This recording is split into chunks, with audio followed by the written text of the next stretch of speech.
maraming Diyos sa aming pagpapatuloy sa pag-aaral ng salita, especially sa Acts chapter 2, verses 14 hanggang 24. Lord, aming panalangin ay tulad niyo, ang same Holy Spirit na nagpaunawa sa iyong mga lagad, nanahan sa iyong mga lagad, Panginoon, sa iyong mga manampalataya doon sa pagsilang ng unang church.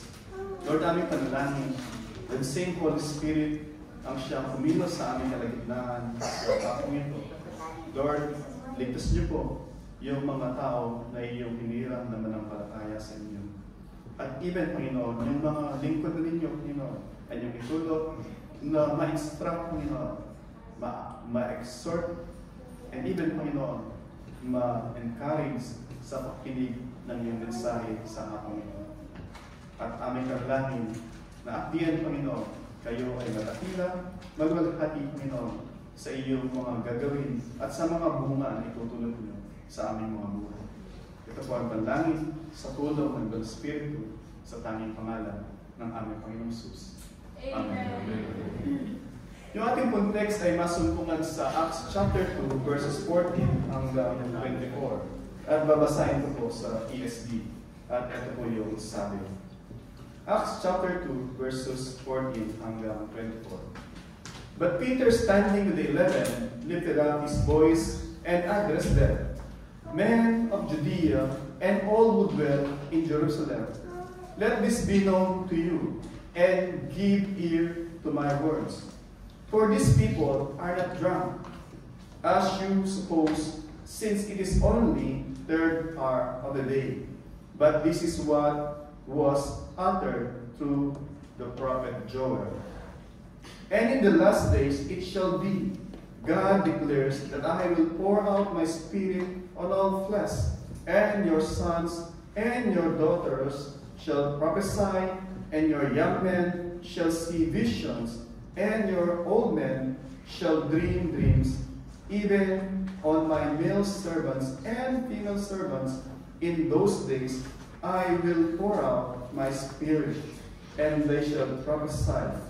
And I will show the wonders in the heavens above, and signs on the earth below, blood and fire, and vapor of smoke, and the sun shall be turned to darkness, and the moon to blood, before the day of the Lord comes, the great and magnificent day. And it shall come to pass that everyone who calls upon the name of the Lord shall be saved. Men of Israel, hear these words.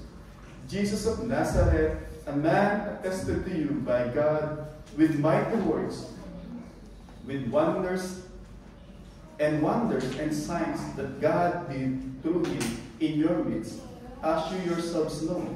This Jesus delivered up according to the definite plan and foreknowledge of God, you crucified and killed by the hands of lawless men.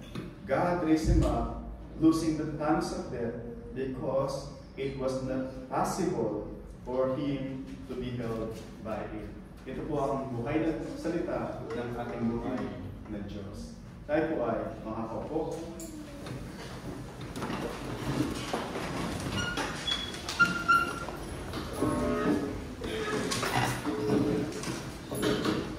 Yung title po ng ating mensahe sa hapon ito ay The Gospel Message. So, nung nakaraan, the birth of the church. Bago yun, the preparation and provisions of the Lord in the formation of His church. So, etong mensahe natin narinig na binasa, ito po yung first gospel message o first gospel sermon in the formation of the church. So, ito yung unang sermon noong nabuo yung church. Hindi ito yung first gospel presentation, kasi yung first gospel presentation ay sa Genesis chapter 3, verse 15. However, ito yung first gospel proclamation doon sa establishment ng church. So, ito yung gusto natin i-differentiate. So, nagtapos yung mensahe nung nakaraan, nung nagtapos sa verse 13, na yung Banal na Espiritu ay na sa mga alagad ng Panginoong Hesus. There were around 120 doon sa upper room at tinanggap nila yung banal na spiritu. And sabi doon, pagbabasahin ko yung simula sa verse 12, sabi doon, and they were all amazed, perplexed, saying to one another, what does this mean? But others mocking said, they are filled with wine. So nung yung mga alagad, sila ay napuspos ng banal na spiritu, sila ay nagsimulang magsalita ng sa iba-ibang lingwahe, dialekto, about the mighty works of God. Hindi sila nagsalita ng kung ano-ano lang na without any meaning. Diba? Contrary dun sa maraming mga churches na sinasabi nila, if you are filled with the Holy Spirit, magsasalita ka ng mga pananalita na walang kabuluhan. Hindi baba-black sheep. Kasi baba-black sheep, may kahulugan yun. Diba? Bagusis, baba-baba-baba, da-da-da-da-da, du-du-du-du-du. Ganon yung mga sinasabi nila, di ba? Ito yung mga speaking in tongue. Sinasabi nila, if you are filled with the Holy Spirit, you should speak in tongue. Pero yung sa napamahayan natin last week, yung kanilang mga sinabi ay mga legitimate na mga lingwahe, legitimate na mga mensahe, at naunawaan nila. Hindi sila nagbabol lang, nagbabling na walang kabuluhan, na walang nakakaunawa. Contrary, sabi nga, sa maraming churches na mapuntahan nyo, o perhaps meron na kayo naatinan na nagkakagulo sila kung ano na sinasabi at hindi nagkakaintindihan at yung church is in chaos. Hindi po ganun yung nangyari sa Book of Acts. Lahat sila nagsasalita at may nakikinig. Yung sabi doon, iba-ibang mga lugar, narinig nila yung mensahe. So narinig nila, hindi gibberish, hindi yung walang saysay na mga tunog, bagkus yung mensahe of the mighty works of God. So yung mensahe nilang narinig, the mighty works of God. So sa ating pagpapatuloy, pagkat sa verse 14, masok ngayon natin dito yung gospel message. So si Pedro, habang nagkakabuli mga tao, nagtatanungan sila, ano ba ito? Sabi niya, and they were all amazed, perplexed, saying to one another, what does this mean? Sabi dun sa simula, di ba, dun sa pag-aaral last week, there was a sound like a mighty wind. Hindi merong hangin na malakas, na humihigit o na dumating, bagkus yung tunog. Sabi doon, parang merong mighty wind na kung saan nakita natin doon, it's the Lord through His Holy Spirit preparing yung mga tao na magiging audience ng 120 followers ng Panginoong Hesus na puspos ng banal na spiritu. So yung mga tao namangha. At sila ay nagtanungan, ano yung ibig sabihin nito? At yun po yung magandang pasimula sa ating pag-aaral. Nung yung mga tao during that time, nagtanong sila, ano ba yung ibig sabihin ng mensahe ito na mula sa Diyos? And same thing sa atin, napakalaga na makita natin, ano ba yung mensahe ng Diyos sa atin through His Word sa hapong ito.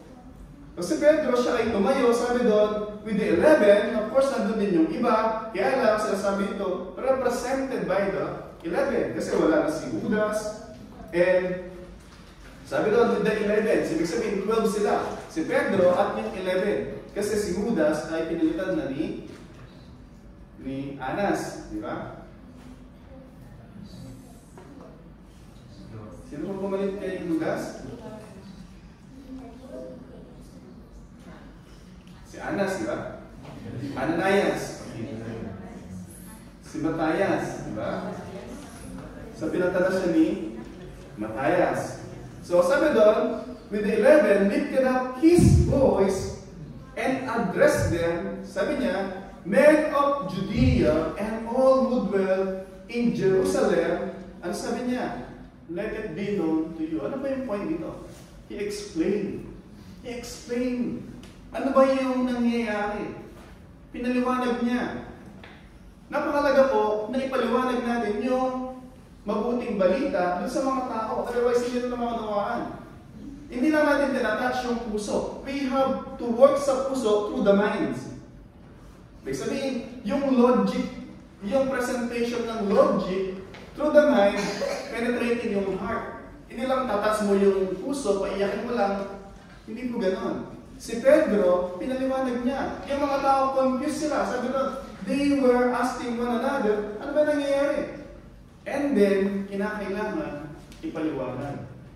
Hindi po, napakalaga na yung mabuting balita, yung mensahe ng gawa ng Diyos ay ipalinawanan para maunawaan ng tao. Ulit, kontra sa mga maraming mga nangangaral, sinasabi lang nila, simply believe. Diba? What are we going to believe? Ano ba iniwalaan mo? Kung hindi ipaliwanag sa atin. E napakalaga na yung ating bawat isa atin ay may mga preconceived notion about Christianity. Kung ano yung pinanggalingan mong background, kung ano yung pamilya na pinanggalingan mo, meron kang kultura na paniniwala about kay Kristo. At yung paniniwala na yun, they have to be tested in the light of the Scripture. Hindi pipilit mo yung nandito, pipilit mo na yun ang sabihin ng Biblia. Hindi po yun yung logical, reasonable na approach sa pag-aaral ng salita ng Panginoon. Bagkus, hayaan mo na yung salita ng Panginoon, turuan tayo. At kung may kailangan ng ibago o baguhin dito, let them submit dun sa kung ano yung sinasabi ng salita ng Panginoon. Hindi natin ipipilit kung ano yung nakaugalian, tinuro sa atin. Marami sa atin, we were indoctrinated by our culture, by our mga religion na kinabibilangan tungkol sa mga maraming katuruan patungkol sa Diyos, patungkol sa kaligtasan. So si Pedro, nagsimula siya, sabi doon, let this be known to you. Kaya po kanina sa umaga, pinag-aaral natin yung attributes of God. Di ba? Napakalaga na alam natin yung katangian ng Diyos. Because how can we worship a God we do not know? Tigiran ko po yan mula sa isang narinig ko sa ating mga pag-aaral. Paano mo sasambahin yung Diyos na hindi mo kilala? And then, sabi niya, he asked for there, sabi niya, give ear to my words. So, mayroong words, di ba? Hindi babbling lang. There is words na kinakailangan ipaliwanag. Sabi niya, these people, yung 120, kasama siya, sabi, these people are not drunk. Hindi sila nakainom. Tanda na, imagine dati, sila ay takot na takot, di ba? Kaya nagtatago sila sa upper room, aside sa sabi ng Panginoon, huwag mo na kayo lalabas. Wait for the promised Holy Spirit. Sabi sa Acts 1:8. And you will receive power, then you will be my witnesses in Judea, Jerusalem, Samaria, and the most part of the earth. So nandun yung sabi ng Panginoon sa kanila. And then, so nung nagsasalita na sila, sa iba-ibang lingwahe, sa ibang mga tao, di ba yung mga tao na yun, mga Galilean, hindi sila nag-aral ng mga lingwahe natin. Nandiyan lang yung mga yan, mga mangingisda. How come na sila ay nakakapagsalita ng mga kagila-gilalas na gawa ng Diyos sa kanya-kanya nating mga dialekto? So, yun po yun yung nangyari. So, sabi ni Pedro, hindi nakainom yung mga tao na ito. And then sabi niya, without giving further explanation, sabi niya, as you suppose, kasi iniisip din niyo, sabi nila, this, since it is only third hour of the day. Yung third hour, 9 o'clock, 9 a.m. Yung kultura ng mga Hudyo, hindi sila kakain, hindi sila iinom, until na nag-pray sila dun sa 9 a.m. So, ibig sabihin, hindi sila uminom pa, hindi pa sila kumakain, kasi yung panang kultura, kakain lang sila, iinom lang sila after ng prayer ng 9 a.m. So, yun po yung simpleng paliwanag ni Pedro na, wala pang 9 o'clock. Sa atin sa Pilipinas, 5 a.m., lasing na yung tao kasi buong magdamag umiinom. So, hindi bago na before 9 a.m., nakainom na yung mga tao kasi yun yung kultura sa atin, di ba? Pag uminom, hindi lang ma-feel yung tiyan, Bagkus to make sure na gumagapang ka at sinusuko mo lahat ng kinain mo nung magdamag. At pagka sa ulo mo, kinakailangan mo magbanlaw. Diba? Para matanggal yung sakit ng ulo at ready kang uminom muli ng sunod. So yun yung sabi ni Pedro, hindi lasing yung mga to. Kasi wala pang 9 a.m. na hindi pa sila kumakain at so hindi pa sila uminom kasi yun ang kultura nila at bilang mga devout na mga Hudyo, sila ay hindi nila gagawin yung contrary sa kanilang tradisyon. And then sabi niya, pinaliwanag niya kung ano ba yung nangyayari. Kung ano ba yung nangyayari doon sa mga kasama niya na nasaksihan ng mga tao. So kinakailangan paliwanag. Sabi niya, sundan natin dito, yung gospel message, it is a fulfillment of the scripture. Gospel message is a fulfillment of the scripture. Sabi ni Pedro, but this is what was uttered through prophet Joel. Ano ba yung sinabi ni Joel? Ito is sa scripture ni kanina. Sa Joel chapter 2, verse 28 hanggang verse 32. Ano ba yung sabi? So, kinote ni Pedro, sabi niya, and in the last days, ibig sabihin sa mga huling araw. Ibig sabihin, pag mga huling araw, sa kultura din ng mga Hudyo, sa kanilang konteksto, pag sinabi mong last day, these are the end times before the Lord Jesus Christ come in judgment. So, ito yung last day na binabanggit. And titingnan natin kung sa panahon nila, kinoconsider nila na yun yung last day, inisip nila, it could happen tomorrow, tonight, or the after tomorrow. Para sa kanila, yung last day na even sa ating panahon, makita natin, during that time, it's the beginning of the end. So sa panahon nila, so makita natin ngayon, 2,000 years has gone, nandun pa rin tayo dun sa end times. At sabi ko nga, kung dati sa panahon nila, eager na eager sila. Fire, nag-ahalab sila dahil ito na yung last day. Imagine nyo, 2,000 years na nakalipas, we are all the more dapat na mas excited, nag-aalab doon sa muling pagbabalik ng ating Panginoong Jesus. Kung 2,000 years ago, malapit na, mas malapit na po ngayon yung last day. So ano ba sabi ni Prophet Joel? And it shall be, and in the last day, sabi niya, shall be, God declares, I will pour out my spirit on all flesh, and your sons and daughters shall prophesy. Sabi niya, yung mga anak niyo, babae, lalaki, they shall prophesy. So papala na yan, ano ibig sabihin nun? And then your sons and daughters shall prophesy, then your young men see vision, old men shall dream dreams, and even male servants and female servants, in those days I will pour out my spirit, and they shall prophesy. Point lang po doon is, sabi niya, merong contrast. Babae, lalaki, matanda, bata, male servant, female servant. Ibig sabihin, indiscriminate.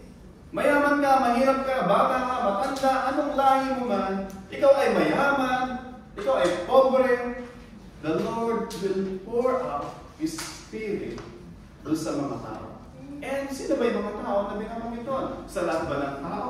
O merong qualifiers na ipagkakaloob yung banal na Espiritu ng Diyos doon sa mga hindi sa lahat ng tao, bagkus merong qualification kung sino yung kakasihan ng Diyos ng kanyang banal na Espiritu. Tuloy natin, and then tingnan natin po mamaya. Sabi niya, and in those days, sabi niya, I will show, verse 19, sabi niya, I will show wonders in the heavens above and signs on the earth below, blood and fire, vapor and smoke. And then sabi niya, the sun shall turn to darkness, the moon to blood, before the day of the Lord comes. At natin dito, yung sa text na to, merong partially fulfilled, merong not yet fulfilled. Sabi niya, the day of the Lord has come. Sabi mo nga, nung dumating ang Panginoong Jesus, He came as a Savior, Redeemer, in the form ng baby, right? Baby Jesus. Somehow, doon sa part na yun, even sa kanyang kamatayan, nung namatay siya, nakapako sa krus, ano po nangyari sa Son? Sabi doon, from 12 noon to 3, ito yung kasagsagan ng kainitan ng araw. No? 12 to 3. Sabi doon, it was all darkness doon sa paligid. Pinapakita doon ng Diyos na yung impossible with God is possible. And it's supernatural.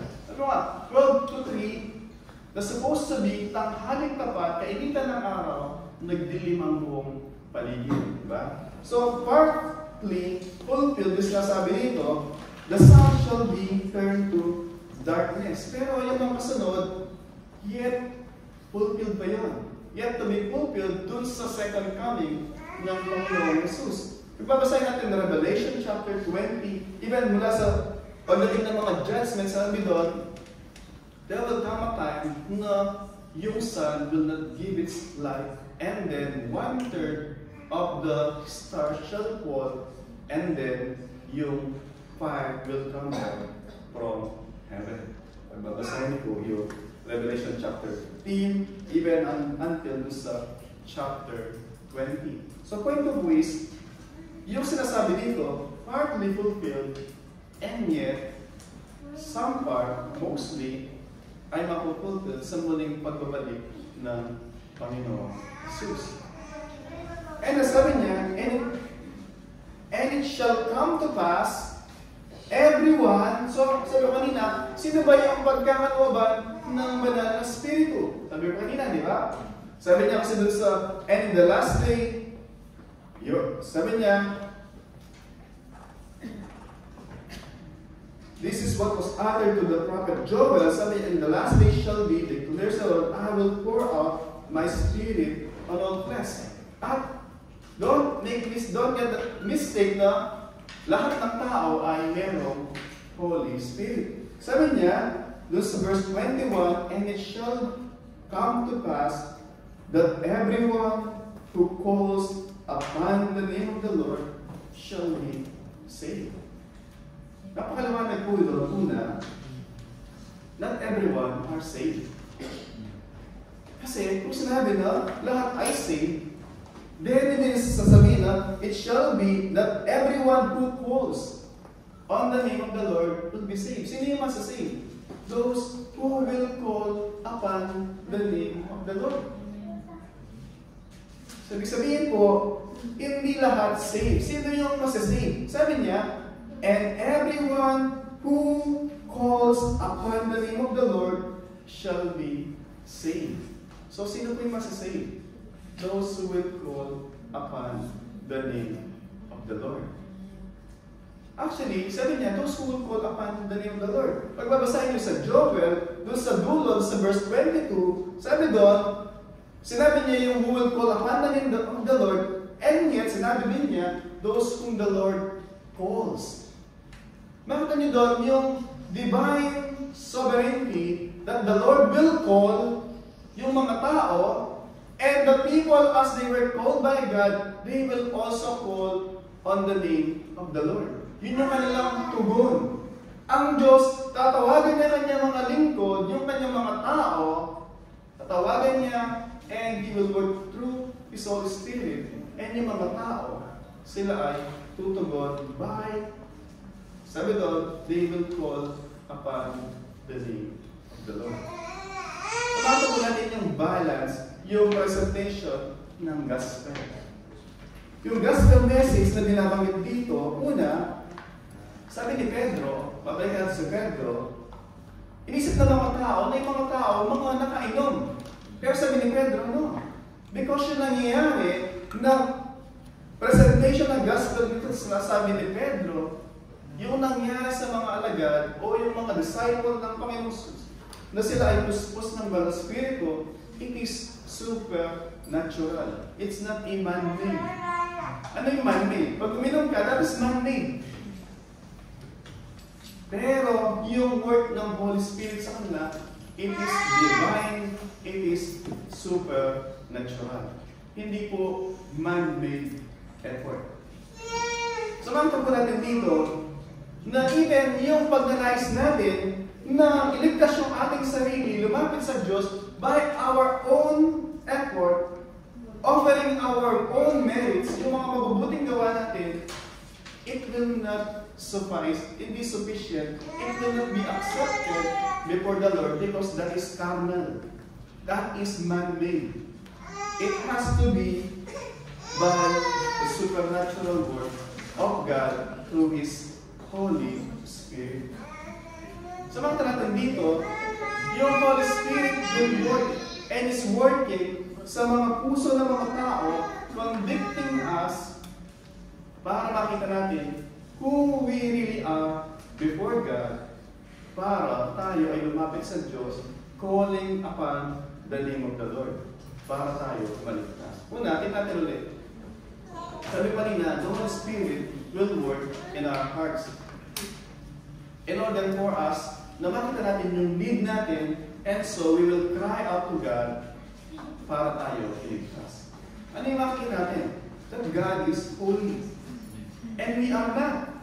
Ang Diyos ay banal, kayo na tao ay hindi banal, basta kayo ay rebelde. At sasabihin natin, Pastor, hindi ako rebelde, Pastor. Actually, kung mara dun sa maraming tao, ako ay good girl, good daughter, good son. Pastor, di mo lang alam, lahat ng sahod ko, pinapadala ko sa Pilipinas. Pastor, hindi mo lang alam, hindi ba ako sumasahod? Naipadala ko na yung cash advance ko doon sa Pilipinas. Kaya nga, wala pang sahod, wala nang agad, di ba? Parang dumaan lang, di ba? So, di mo lang alam. Ito yung gano'n ako na ina, di ba? However, sometimes thinking na doing yung mga yun, kami lang pa rin yun. Human efforts, human works. Trying to bribe God, oh Diyos, ito ginawa mo ha. Nakita mo yan, di ba? Sabi natin kanina, God is all wise, He knew. Di ba? Alam niya. Alam niya nga na wala nang laman yung ATM card, di ba? At then point natin is, mga kapunan mga kapatid, we have to understand God is holy. We are not. And tayo ay makasalanan. Hindi lang tayo, hindi ba na, bagus tayo makasalanan. And one of those sin is yung ating self-righteousness. Thinking na, okay naman ako sa Diyos. Trying to compare yung sarili natin, si ano nga di ba? Yung mga umaten sa church nyo, after niya umaten, meron na kang libreng ride di ba? Ako, wala akong libreng ride, di ba? Talagang nagko-commute ako, pupunta ako dun sa uwi ako. Pero yung nag-church nyo nga di ba? Mga kapatid, yung mali po doon, we are trying to compare yung ating sarili dun sa tao. Na, kagaya natin, makasalanan. Hindi sila yung standard, hindi sila yung pamantayan ng requirement ng Diyos. Kung gusto natin ihalin tulad, i-measure yung ating katwiran before God, we have to measure ourselves dun sa kabanalan ng Diyos. At tayo ay laging kapos. Yun nga sabi sa Romans chapter 3, verse 23. Ay? Ano sabi doon? Lahat ay nagkasala at hindi umabot sa pamantayan ng Diyos. At sinabing lahat, kasama po tayo, lahat doon. Pero, yung kagandahan doon, ang Diyos ay banal, tayo magsalanan, kapos, yet, meron siyang pinadala. Sabi ni Pedro, later on, sabi niya, ano yung pinadala niya? Dahil una nga tayo, ang Diyos ay banal, tayo magsalanan, and one of those sin ay yung self-righteousness natin. Pero, dahil alam ng Diyos, we cannot save ourselves. Pagdating sa verse 22, ito yung kanyang sabi. Men of Israel, hear these words. Jesus of Nazareth, manifested to you by God, with mighty works and wonders and signs that God did through Him in your midst, as you yourselves know. Ano po sabi niya? Merong Diyos na banal, merong tao na rebelde, makasalanan, at dahil banal, makasalanan, there is wala pong relasyon yung kasalanan dun sa banal na Diyos. Hindi tayo makakatawid to please God. Even yung prayer natin, hindi dinigin ng Diyos because we are sinner. Habakuk 1:13, sabi doon, the eyes of the Lord are too pure to look and see. Huli po. Yung dogma ng Diyos ay sobrang banal.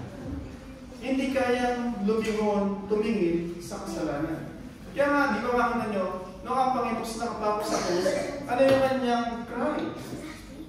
My God, why have you forsaken me? For the first time, naranasan ng Panginoon Jesus that He was abandoned by God the Father. Pero silang perfect relationship. Dahil pareho silang sinless. At dahil sa pareho silang Diyos. And yet, because nung karga-karga niya, pasan-pasan niya sa krus, yung ating mga kasalanan, God cannot look on Him. God can only pour out yung kanyang puot sa Kanya. So, nung dala-dala niya yung kasalanan natin lahat, God cannot look on Him. Kahit na mahal niya ang kanyang nag-iisang anak, hindi niya kayang tingnan ang kanyang anak. Pero, binigay niya yung kabayaran para sa ating kasalanan. And so God the Father, nung pinarusahan niya yung kanyang anak sa krus, sabi ng Panginoon Jesus, bago siya mamatay, now it is finished. It is paid in full. Sabi niya, Father, it is finished. Bakit?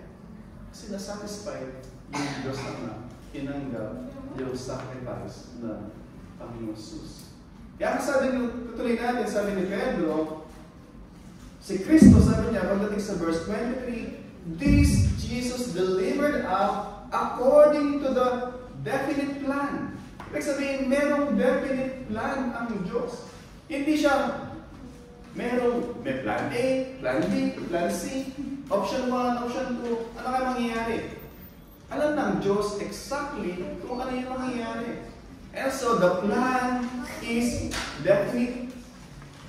Sabi doon, according to the definite plan and foreknowledge of God. Foreknowledge yung nag-aaral natin ngayon ng umaga. That God is all-wise. He knew all things. And there was a definite plan para sa kaligtasan ng tao na kanyang hinihanda sa pamamagitan ni Kristo at i-implement ng banal na Espiritu. So, ang Diyos ang nagplano, ang Panginoong Jesus in-execute yung plano ng kaligtasan at yung banal na Espiritu ang siyang nag-i-implement para magkaroon ng katugunan yung kaligtasan doon sa mga mananampalataya ni Kristo. Samantan niyo yung work ng Triune God. God the Father plan, the Son executed the plan, and the Holy Spirit implement, apply yung finished work of Christ sa ating mga buhay. Kaya pag nag-depress tayo ganito, hindi tayo nag-plead sa tao na manampalataya ka, magsisi ka. Hindi. Kasi hindi ka tutugon unless the Holy Spirit work in your hearts. But the problem, most of the time, the Holy Spirit is working in our hearts, and yet we harden yung puso natin, we suppress yung narinig natin, kaya natin yung illustration, parang spring. Alam niyo yung spring, tapakan mo, nagpupumigla siya, bumalik. Diba? Ganun yung ginagawa natin sa ating mga conscience. Because God wrote yung kanyang law sa ating puso. Hindi niya binigay yung kanyang Holy Spirit sa lahat ng tao. But His law, He written sa ating mga puso. So, Kristiyano ka, hindi ka Kristiyano, alam mo yung tama sa mali. And whenever narinig natin yung gospel presentation, kinoconvict na tayo ng Holy Spirit. The Holy Spirit is working in our heart through the Word of God, and yet, pinapress natin na nagkukumigla siya, pero pinipilit natin i-press para hindi tayo masaktan. Yun ang sinasabi sa Romans chapter 1, verse 22. That we are trying to suppress the truth na umiiyak, sumisigaw sa ating mga puso. Parang, nakita niya, smoke detector. Pag, ito naman, fire alarm. Pagka po yan, merong lighter dito, yan ay tutunog. Itong fire alarm, smoke detector na to. At pag tumunog yan, aalingaw po ito. Hindi aalingaw, tutunog din. Yung conscience natin, yung gift sa atin ng Diyos, para siyang kulani. Yung asawa ko, may kulani dito. Most may kulani kayo dito sa singit, di ba? Bisa sa kalikilin. Yung kulani is a blessing. Amen. Amen ba? Okay na wala. Blessing in a sense na pagka may infection, magkakakulani. Ibig sabihin, may lumalaban. Yung kulani, ibig sabihin, yung antibodies mo, lumalaban siya sa bacteria na may infection sa ating sistema. So, yung kaya nagkakaroon ng kulani, diba? Masagi mo, sakit, diba?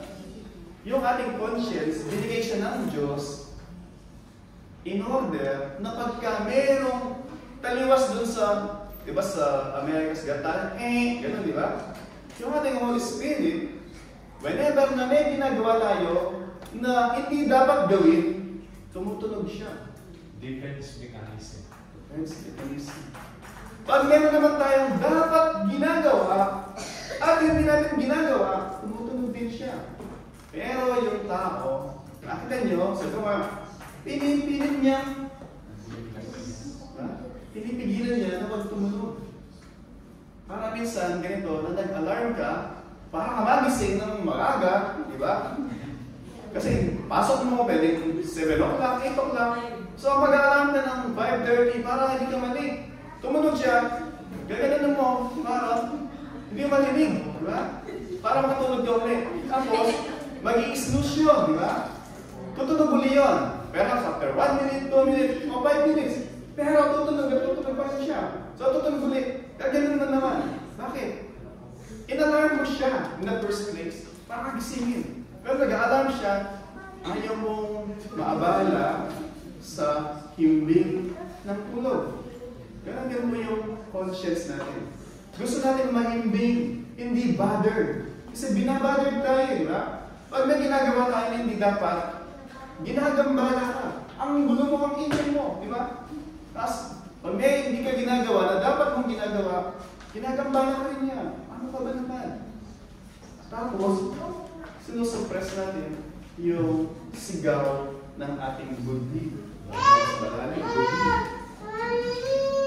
So tayo mga kapatid, tingnan natin. Ano ba yung sinisigaw ng ating mga puso? Ng ating conscience? Meron bang sinasabi na gawin mo yan. Tama yan. Kasi may pinapagawa sa iyo. At actually, bago ako pumunta ng church, nagsabi ka na, even actually last week din, and actually 2 months ago, even 1 year ago, sinabi mo na, Lord, para sa iyo, gagawin ko na to. Pero hanggang ngayon, dekada na yung nakalipas, sinasabi mo pa rin, Lord, gagawin ko na to. Pero hanggang ngayon, hindi pa rin ginagawa. Yung pinangako mo sa Diyos na gagawin mo. At kayo nakakalam, ano ba pinangako nyo sa Diyos na gagawin mo? At perhaps naman, meron naman din, at the same time, na sinasabi nyo sa Diyos, Lord, starting ngayon, o starting ulit, dati pa rin, Lord, hindi ko na gagawin simula noong araw na ito, yung bagay na ito. Lord, hindi ko na gagawin ito. Pero every week pa rin, nakahuli tayo, ginagawa pa rin natin yung matagal ng bagay na pinangako natin sa Diyos na hindi na natin gagawin. Bakit po? Diba? Una, sabi mo si Satan, hindi naman siya mag-attempt ng bagay na ayaw natin. Hindi siya logic, di ba? Pare, si Satan, kahinaan mo, diba? Example, kahinaan mo, isang bagay na ganito, hindi ka nabibigyan ng bagay na ayaw mo. Diba? Na hindi mo gusto. Ibigyan ka niya ng bagay na pleasing sa mata mo, gusto rin ng katawan mo, at pleasing doon sa ating nais. Yun yung bibigay ng temptation ni Satan sa atin. And sometimes, actually, bumubulong din siya. Habang gusto mo makinig eh. Sabi, hindi, makikinig ako kay pastor. Pero si Satan, bumubulong-bulong siya na parang maihip, yung iihip malamig na hangin. At sa tulog mo lang yan, okay lang yan.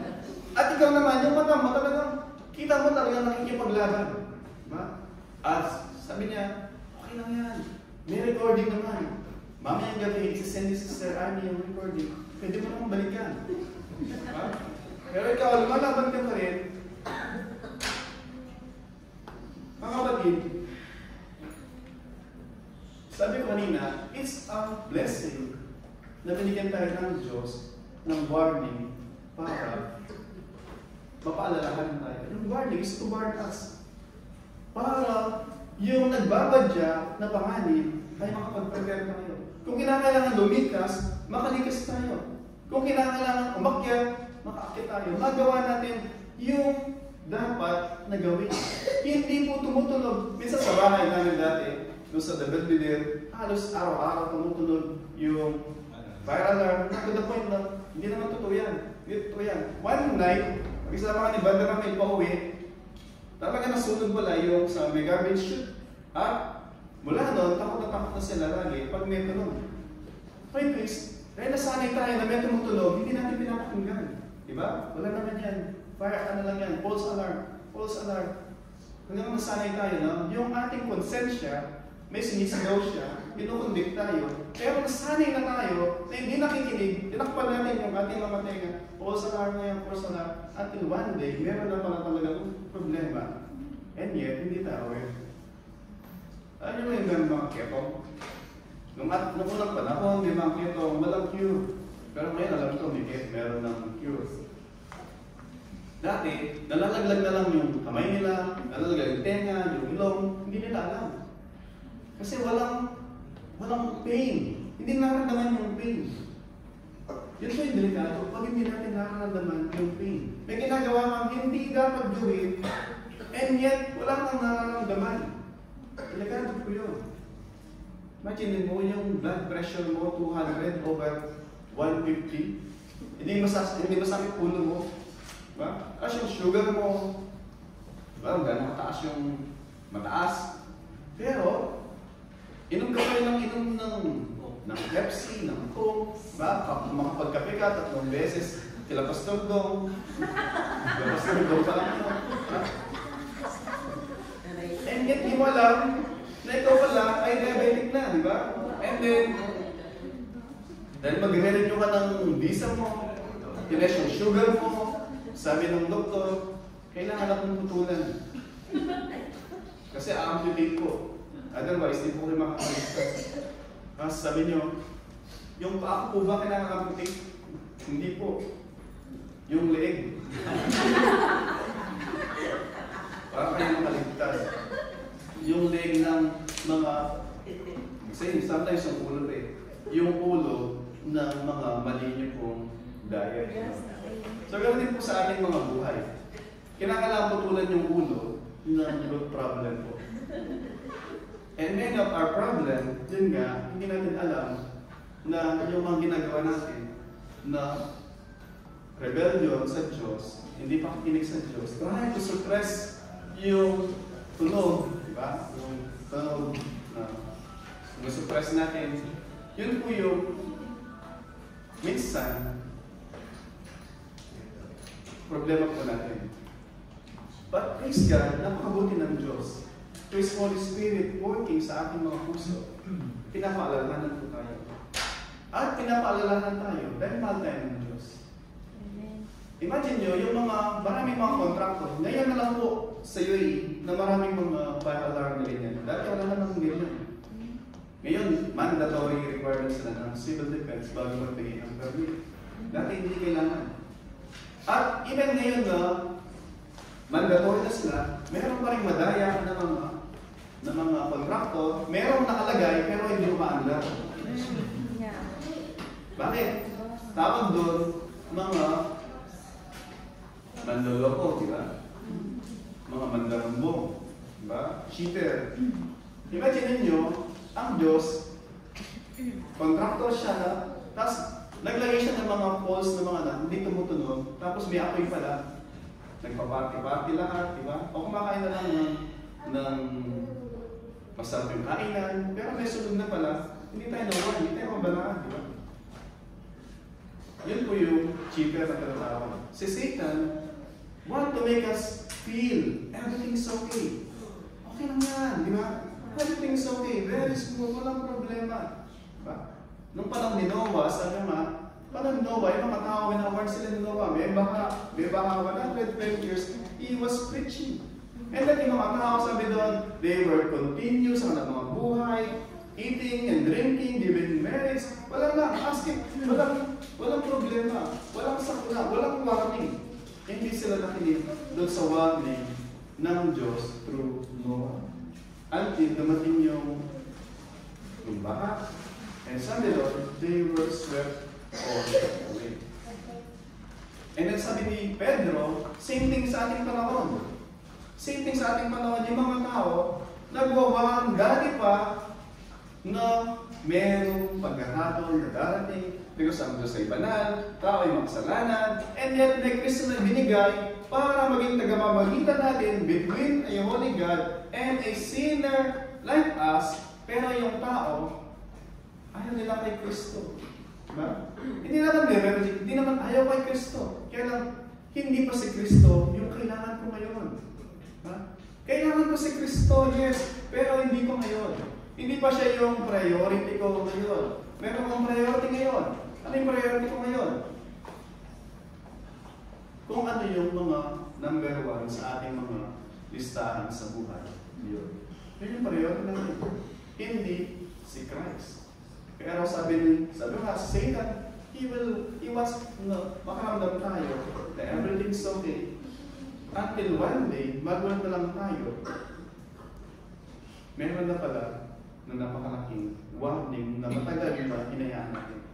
Di ko alam kung narinig din yung kwento ng pink elephant in the room. Narinig na ba yun? Meron pink elephant in the room?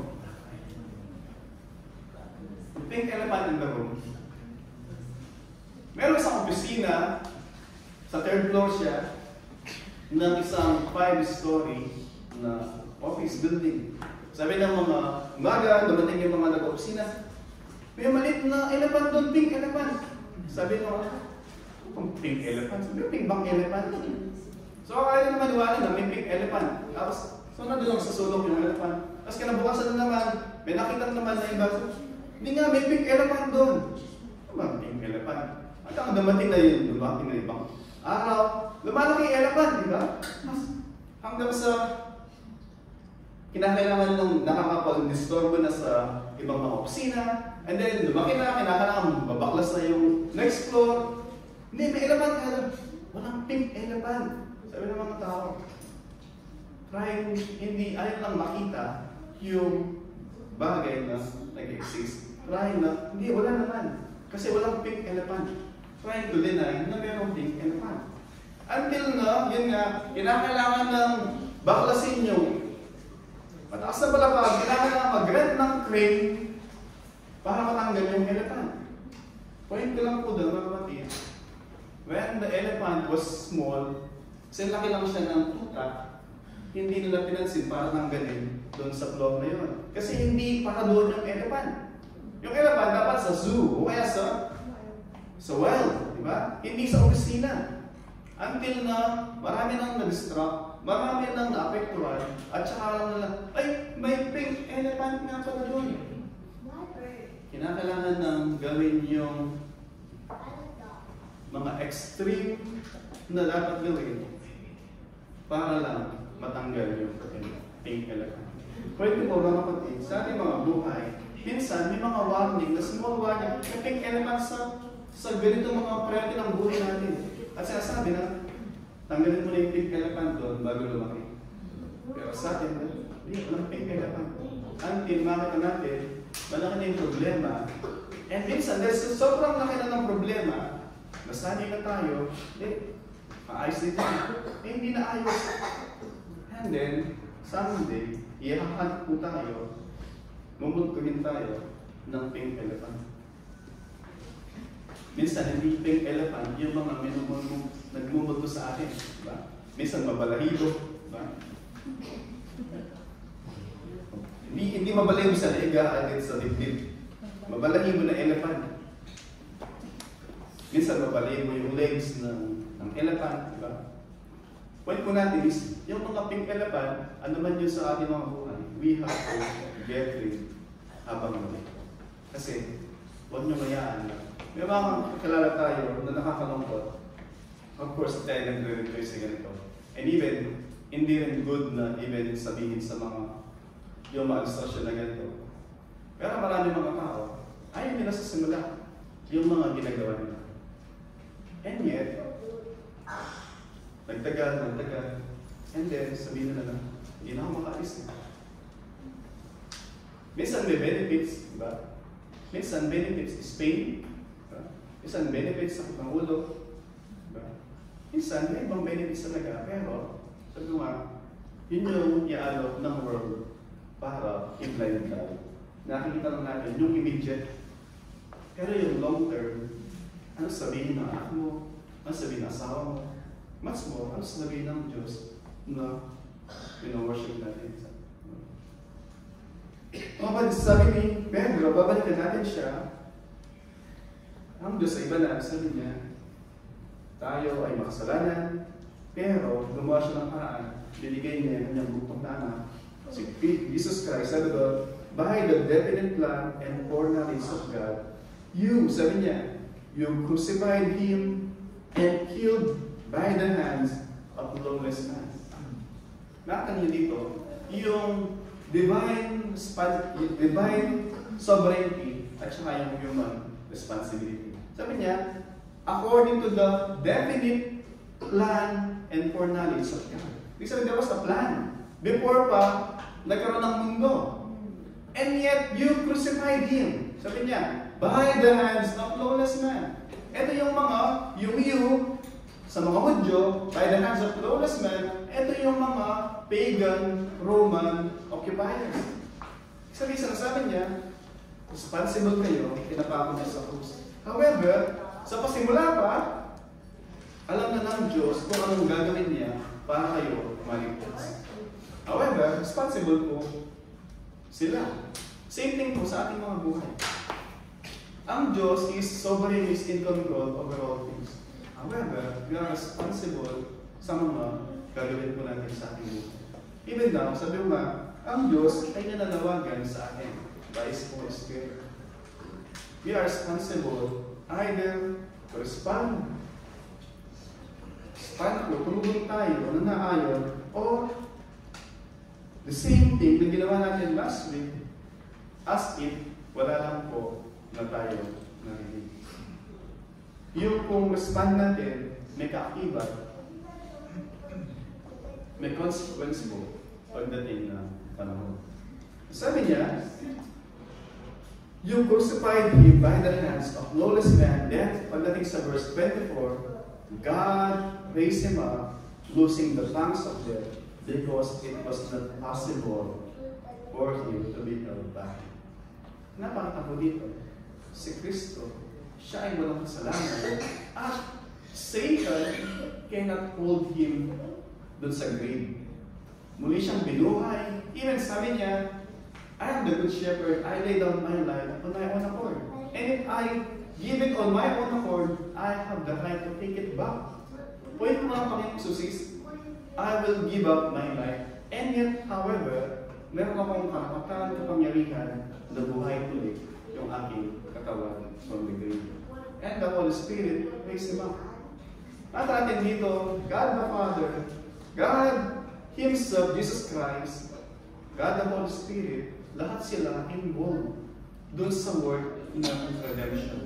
Nung muling nabuhay ang Panginoong Jesus, that is a seal, testimony ng Diyos. Diba dito sa QC, wala na tayong QC ngayon, dati ngayon si Bajia.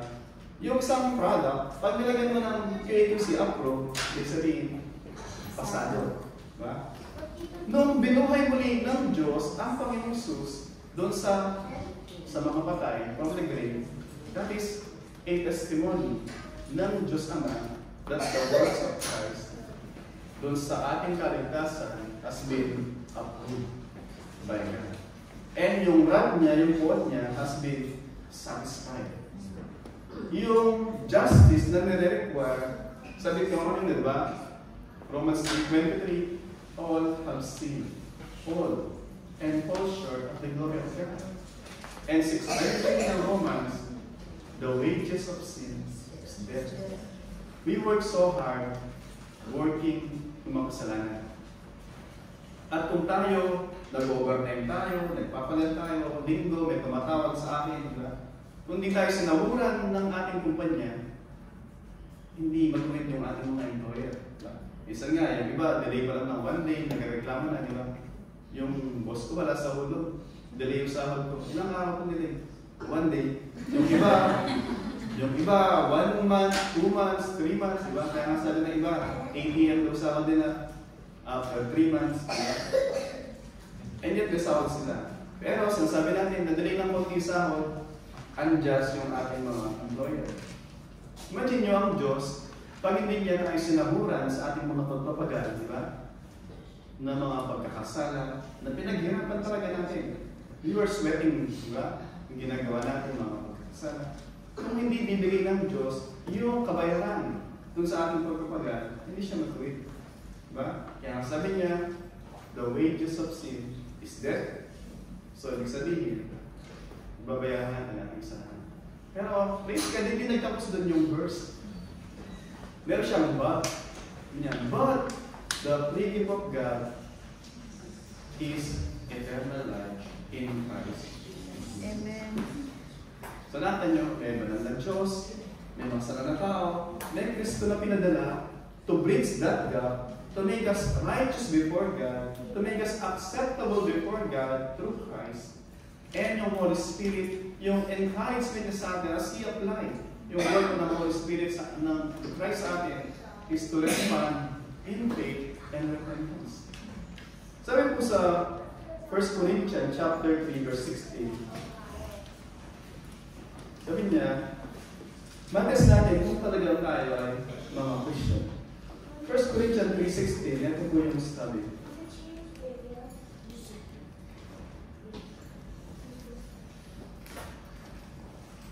(3:16) ng 1 Corinthians.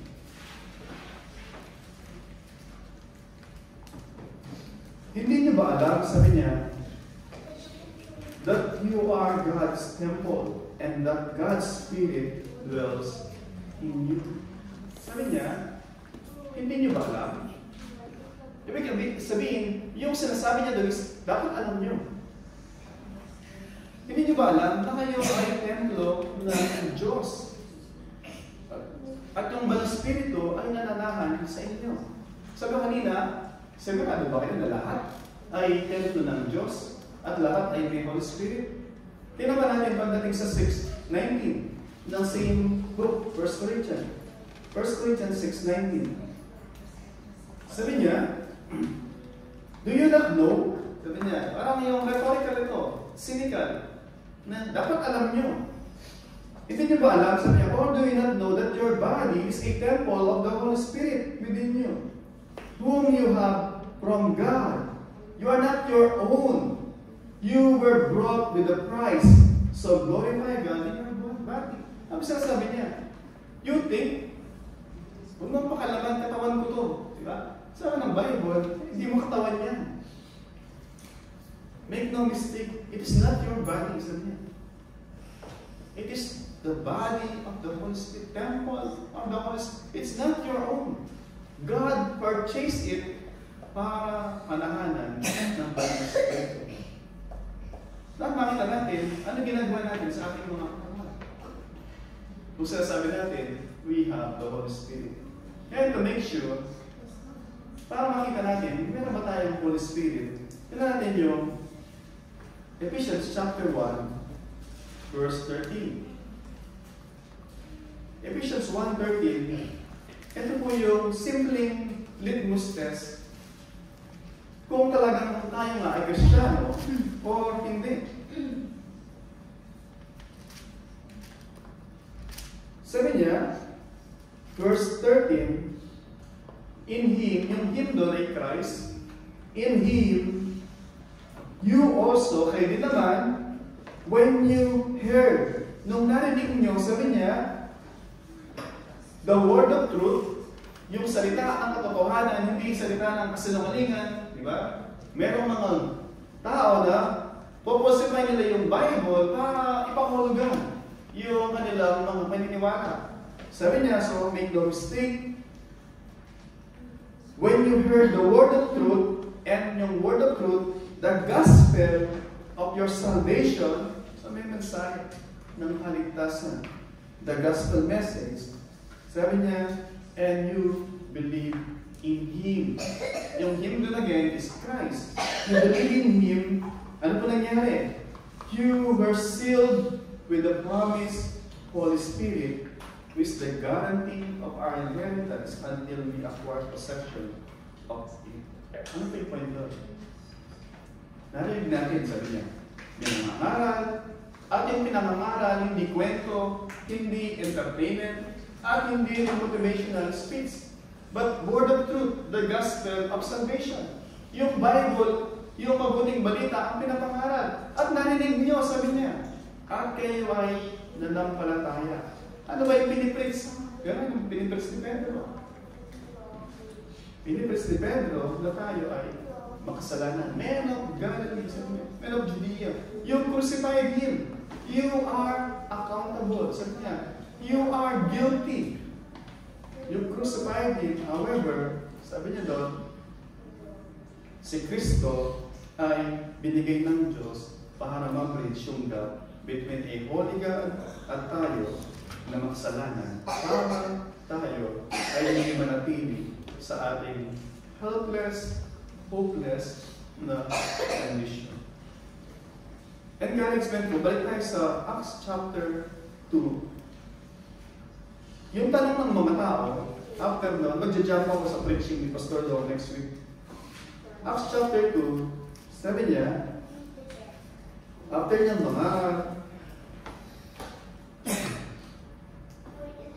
pagdating sa verse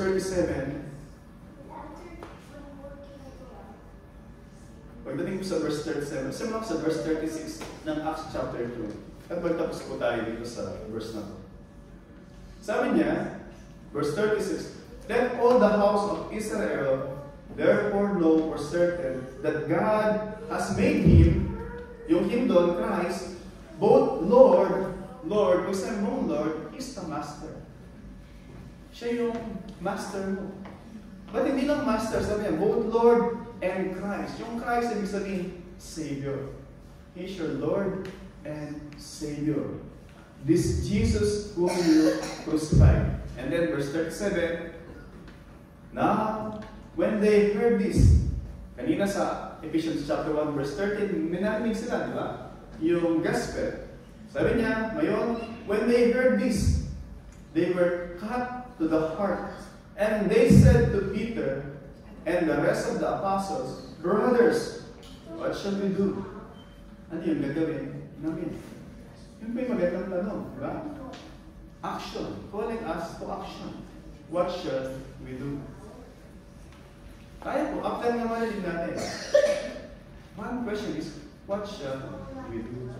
Sabi ko lagi, may narinig tayo ng mga preaching, kahit napakadami mong narinig, wala kang ginawa, is useless. Kasi, hindi mo naman in-apply. Pero may narinig kang kakarampot. Isa na puso mo yun. Sumunod ka. The Lord will bless yung narinig mo yun sa iyong puso. At siya magpapalaki na. Una, yung magandang tanong, sabi niya, what shall we do? At nagbigay siya ng sagot. So yung mga tao, nagtanong sila, what shall we do? And then, verse 38 ng Acts chapter 2, and Peter said to them, repent and be baptized, every one of you, in the name of Jesus Christ, for the forgiveness of your sins, and you will receive the gift of the Holy Spirit. Nakita niyo po yung sasabi niya? Narinig ninyo, at ayon sa narinig niyo na ang Diyos ay banal, tayo makasalanan, may Kristo na tagapagligtas, kinakailangan tumugon. Yung tugon is repentance and faith. Believe in the Lord Jesus Christ, sabi niya. And believe that we are sinners. And then, pag ginawa po natin yun, sabi niya, you will receive the promised Holy Spirit. Yun po yung mensahe ng gospel message. And then sabi doon, the next doon is, be baptized in the name of Jesus. As a testimony na tayo ay sincere, willing na i-declare na tayo ay Christian. Yung pagpapabautismo, which gagawin natin next Sunday, ibabautismo po next Sunday, may mga candidate. At kung gusto niyo pong magpabautismo, may mga nagsabi sa akin dati, sa amin ng pastor, na willing, at kinausap namin, na willing silang magpabautismo. Pero, kung nakita sa mga gawa niyo na inconsistent kayo, there's no reason po para bautismo niyo. Inconsistent. Ibig sabihin, whenever it's convenient, you are here, whenever it's not convenient, wala kayo, then that is to help you understand that it's not about feeling lang. Hindi dahil sa ginawa niya ganito, gusto niyo rin mag-join. It's about commitment sa Panginoon na willing kayo i-declare yung ginawa ni Kristo sa buhay niyo. At meron pong mga very consistent po. Sabi mo nga, kahit isa lang yung gusto magpabautismo, mabautismo natin, dahil hindi about sa bilang na marami. Yung mahalaga, naunawaan at sincere tayo doon sa ating gusto i-declare na tayo ay isang Christian. So yung ginawa nila, they repent, they believe, they were sealed by the Holy Spirit, at sila ay nagpabautismo. Dahil po lahat ay tumayo.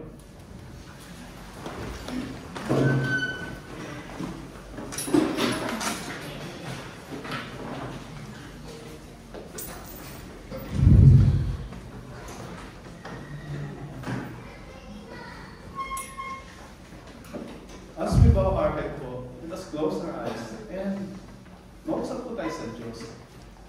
What shall we do doon sa mensahe natin narinig? Ano po ba yung gagawin natin? Ano ba yung sinasabi ng mga Espiritu ng Diyos sa atin? Tayo magpapatuloy ba in unbelief, in resistance, doon sa kanyang panawagan? Na parang yung spring na pilit natin sinusuppress, tatapakan, parang di tayo gambalahin ng ating conviction. Or, tayo naman ng mga Christian, ano ba yung nais ng Panginoon sa atin? People need to hear yung gospel. Si Pedro, yung 120, sila po ay nag-aalam na ibanahagi yung mabuting balita. And the same day, there were 3,000 na naligtas. Hindi dahil sa magaling silang manalita. Hindi even dahil sa nagsalita sila sa iba-ibang lingwahe. It's because the Holy Spirit empowered their words. And the Holy Spirit prepared the people beforehand. Sabi po lagi ng ating pastor, pag may pinapagawa ang Diyos, yung pinapagawa niya sa atin, yung easy part. Because we cannot convert people. We cannot touch yung puso ng mga tao. Only God can. At yun ang ginagawa ng Diyos. But He will use us para maging vehicle ng proclamation ng mabuting balita, ng gospel message. Kung tayo po ay pinapanahan ng Espiritu, tayo po ang templo na kung saan the Lord will lead yung mga tao na lumalapit sa Kanya. Nawa, saan man tayo naroon, dala-dala natin yung templo para yung mga tao. As God used us in Christ, through His Holy Spirit, makalapit po sila sa Diyos because we bring the message of salvation sa Kanya. Father, thank you so much, Panginoon, sa iyong mensahe sa hapon ito. Lord, tunay nga po, Panginoon, unless na gamitin niyo yung aming mga panalita, gamitin niyo yung proclamation ng mensahe, Panginoon, with power, superintended by the Holy Spirit. Lord, all our efforts ay bawang mga alinaw na wala ng Panginoon. But then, Lord, we pray na yung Holy Spirit, Panginoon, ang siyang pumilo sa aming mga puso. And bring result, Panginoon, for the glory ng iyong pangalan. Lord, kayo ang nakakalam ng mga puso ng bawat isa. At kayo din po ang nakakalam kung ano yung tugon na kailangan. Lord, aming manalangin, cause us to be born again, Panginoon, that you may be glorified in the salvation of your people. And help us also na yung mga effort namin in sharing the good news doon sa mall, doon sa metro, sa Bible study, cause ng Panginoon naman kasangkapanin nyo in bringing home, Panginoon, yung gospel message with the affirmation response, Panginoon, para sa kaligtasan ng mga tao tutugon sa inyong panawagan. Lord, at the end ng aming panalangin, as legions of angels celebrating sa bawat kaluluwa na ligtas, kami rin, Panginoon, dito sa lupa, ay nagpupuri, nagdadakila, Panginoon, dinadakila ka sa iyong ginagawang pagligtas as you use us, Panginoon, sa pagbabahagi ng iyong mabuting balita, Panginoon, para sa kaligtasan ng mga taong tutugon, magsisisi at mananampalataya sa inyo. Panginoon, maraming salamat po. Ang panalangin na lahat ng ito, Panginoon, i-accomplish niyo para sa karangalan ng inyong dakilang pangalan. And now to Him who is able to keep you from stumbling and to present you blameless before the presence of His glory with great joy, to the only God, our Savior, through Jesus Christ our Lord, be glory, majesty, dominion, honor, and authority before all time, and now and forevermore. Amen.